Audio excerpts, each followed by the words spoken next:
आज की latest technology में एलिवेटर्स के अंदर कई टाइप के सेफ्टी मैकेनिज्म लगे रहते हैं। यदि एलिवेटर की रोप टूट गई या फिर एलिवेटर कहीं बीच में फंस गया तो घबराने की बिल्कुल भी जरूरत नहीं है। एलिवेटर की वर्किंग को इस एनिमेशन की हेल्प से समझने की कोशिश करते हैं।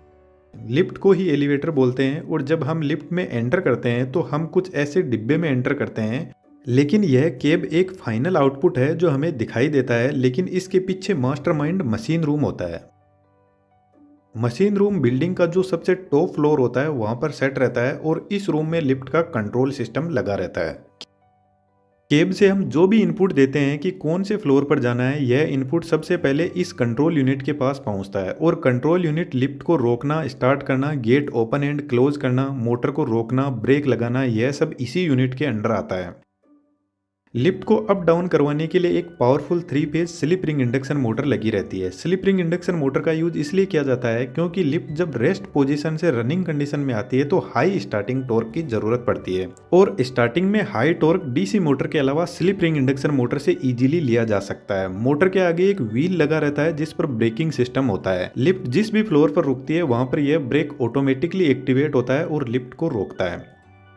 ब्रेकिंग सिस्टम में सोलेनोइड असेंबली होती है। जब सोलेनोइड सिस्टम में इलेक्ट्रिसिटी नहीं दी जाती है तो ब्रेक पैड कुछ इस तरीके से व्हील पर जबरदस्त फोर्स लगाते हैं और व्हील को पकड़ कर रखते हैं। क्योंकि ब्रेक पैड पर लगी स्प्रिंग का फोर्स आ रहा है और जब लिफ्ट को स्टार्ट करना होता है तो सोलेनोइड सिस्टम को सप्लाई दी जाती है। तो इसमें एक प्लंजर लगा रहता है कुछ इस टाइप का और इसके दोनों साइड में सोलेनोइड कोइल लगी रहती है। जैसे ही इन कोइल में सप्लाई मिलती है तो यह इलेक्ट्रोमैग्नेटिक फील्ड जनरेट करेगी और यह कोइल प्लंजर को नीचे की तरफ पुल करेगी, जिससे प्लंजर लीवर आर्म पर फोर्स लगाएगा और स्प्रिंग को कंप्रेस करेगा, जिसकी वजह से ब्रेक पैड व्हील से दूर हो जाएंगे और लिफ्ट चलने लग जाएगी।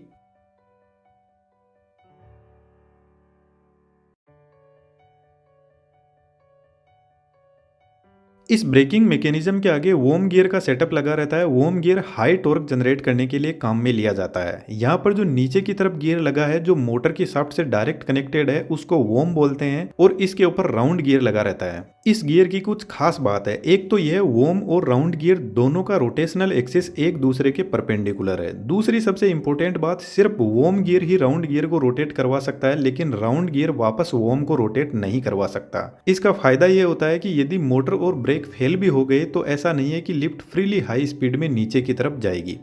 इस राउंड गियर की शाफ्ट से लिफ्ट का सबसे इंपॉर्टेंट पार्ट जुड़ा रहता है जिसको सीव बोलते हैं। इसी पर लिफ्ट के रोप लगे रहते हैं और एक लिफ्ट के लिए मल्टीपल रोप को काम में लिया जा सकता है। यह रोप स्टील के बने होते हैं और इनकी कैपेसिटी कार के मैक्सिमम लोड से 125% ज्यादा होती है। अब यहाँ पर जो रोप का सेटलमेंट है वह बड़ा ही इंटरेस्टिंग है। एलिवेटर में स्टील फ्रेमवर्क को यूज में लिया जाता है जो कुछ इस टाइप का होता है। इस स्ट्रक्चर में यहाँ पर जितनी भी रोप है उनको परमानेंटली सेट कर दिया जाता है। उसके बाद में यहाँ से रोप जाती है काउंटर वेट के पास में। काउंटर वेट के ऊपर एक पुली लगी रहती है जो फ्रीली रोटेट करती है। इसको किसी भी मोटर से डायरेक्ट पावर नहीं मिलती है। अब इस काउंटर वेट का क्या फंक्शन है इसको थोड़ा सा आगे समझते हैं। काउंटर वेट से आगे रोप जाती है वापस ऊपर की तरफ सीव के पास में और इस पुली को आपको पता है मोटर से पावर मिलती है और यहाँ से रोप वापस नीचे की तरफ केब के पास में जाती है और केब के ऊपर भी दो पुली लगी रहती है जो फ्रीली रोटेट करती है और केब से होते हुए रोप को वापस ऊपर की तरफ जो लिफ्ट का स्ट्रक्चर है उससे टाइट कर दिया जाता है। अब ओवरऑल इस रोप का स्ट्रक्चर ऐसा होता है, जब केब यानी लिफ्ट नीचे जाती है तो काउंटर वेट ऊपर की तरफ जाता है और काउंटर वेट नीचे जाता है तो केब ऊपर की तरफ जाती है। दोस्तों, एनिमेशन से चीज़ें सीखना बहुत आसान होता है, इसलिए आज के टाइम में यह स्किल जबरदस्त तहलका मचा रही है। आप भी इस 3D एनिमेशन के कंप्लीट कोर्स को सीख सकते हो और इसको आपको ज़्यादा टाइम नहीं देना है, बस कंटिन्यू डेली रेगुलर बेसिस पर प्रैक्टिस करनी है और कुछ टाइम के बाद में आप भी इसके मास्टर हो जाओगे और आप अपने खुद का अच्छा इनकम का सोर्स जनरेट कर पाओगे। वेबसाइट का लिंक डिस्क्रिप्शन में दिया हुआ है। कोर्स से रिलेटेड हमारी तरफ से आपको any time anywhere full support रहेगा। तो स्वागत है आपका हमारी 3D कम्युनिटी में। Now back to the point. Counterweight basically system को बैलेंस करने के लिए होता है ताकि मोटर ओवरलोड कंडीशन में काम ना करे, लेकिन असल में यह एकदम बैलेंस कंडीशन में नहीं हो पाता है। मानकर चलते हैं इस कार का वजन 500 केजी है और 500 केजी का हम साइड में काउंटर वेट लगा देते हैं तो सिस्टम बैलेंस हो जाएगा, लेकिन जैसे ही लिफ्ट में 2 आदमी बैठेंगे तो यह फिर से अनबैलेंस हो जाएगा। तो हमारे पास में एक तरीका तो है इसके अंदर वेट रखा जाए बैलेंस करने के लिए, लेकिन चलती लिफ्ट में यह कर पाना पॉसिबल नहीं है। इसलिए मानकर चलते हैं केब का वेट 500 केजी है और इसकी लोडिंग कैपेसिटी 1000 केजी है, तो काउंटर वेट साइड में रखा जाएगा। कार का weight plus half of total capacity होता है, यानी साइड में काउंटर वेट 1000 केजी रखा जाएगा। अब यदि लिफ्ट खाली है तो काउंटर वेट 500 केजी ज्यादा है और लिफ्ट फुल होगी तो 500 केजी कम हो जाएगा। इसका मतलब है लिफ्ट हमेशा अनबैलेंस ही रहती है। फिर भी काउंटर वेट को लगाया जाता है क्योंकि लिफ्ट ना ही तो हमेशा खाली रहती है और ना ही हमेशा फुल रहती है, तो मैक्सिमम टाइम लिफ्ट बैलेंस रह सके और मोटर को अननेसेसरी लोडिंग से बचाया जा सके, इसलिए काउंटर वेट लगाया जाता है। अब केब फ्रीली अप डाउन नहीं करती है। कार के साइड में गाइड रेल लगी रहती है टी शेप की और कार के ऊपर 3 व्हील लगे रहते हैं जो इस गाइड रेल पर कुछ इस तरीके से चलते हैं और यह व्हील कार के दोनों साइड में होते हैं। सेम ऐसे व्हील काउंटर वेट के लिए भी लगे रहते हैं गाइड करने के लिए। अब एक वर्स्ट कंडीशन लेकर चलते हैं जिसमें यदि सारे रोप टूट जाए तो क्या होगा। जनरली ऐसा होता नहीं है, बट हमें इसकी सेफ्टी भी चेक करनी है। जो मशीन रूम होता है उसमें एक अलग व्हील लगा रहता है। यह व्हील सेफ्टी के लिए होता है जिसको गवर्निंग सिस्टम बोलते हैं। यह व्हील लिफ्ट की मोटर ब्रेकिंग सिस्टम इन सब से एकदम अलग होता है। इसको ना कोई इलेक्ट्रिसिटी की जरूरत होती है। यह लिफ्ट का एकदम सेपरेट सिक्योरिटी का सिस्टम होता है। इस व्हील के ऊपर भी एक रोप लगी रहती है जो कार से जुड़ी होती है और नीचे एक टेंशनाइज व्हील से होते हुए वापस इस गवर्निंग व्हील के पास में पहुंचती है।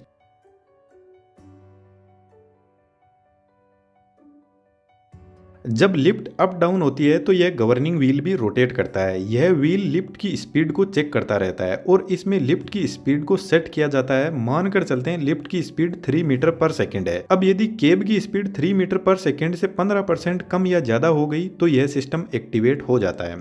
अब देखना इंटरेस्टिंग होगा कि यह सिस्टम एक्टिवेट कैसे होता है। जैसे ही मेन रोप टूटती है तो केब स्पीड में नीचे जाना शुरू करेगी और इस व्हील के अंदर पिन होती है जो नॉर्मल कंडीशन में व्हील से अलग रहती है, और जैसे ही व्हील स्पीड में रोटेट करेगा तो यह पिन कुछ इस तरीके से व्हील को रोक देगी और व्हील के रुकते ही रोप भी रुक जाएगी। और रोप के रुकते ही कार के नीचे एक लीवर लगा रहता है जो रोप से जुड़ा होता है। जब रोप रुकेगी तो लीवर अपने आप ही ऊपर की तरफ पुल होगा और लीवर के साथ में कुछ ऐसा मैकेनिज्म तैयार किया जाता है कि गाइड रेल के दोनों तरफ वेजेस लगी रहती है, वह गाइड रेल को टच करेगी और उस पर फिसलने लग जाएगी। और लीवर जैसे जैसे टाइट होता जाएगा तो वेजेस गाइड रेल को जबरदस्त तरीके से पकड़ लेगी और जैसे हमारी गाड़ी के ब्रेक लगता है वैसे यहाँ पर भी ब्रेक लग जाएगा।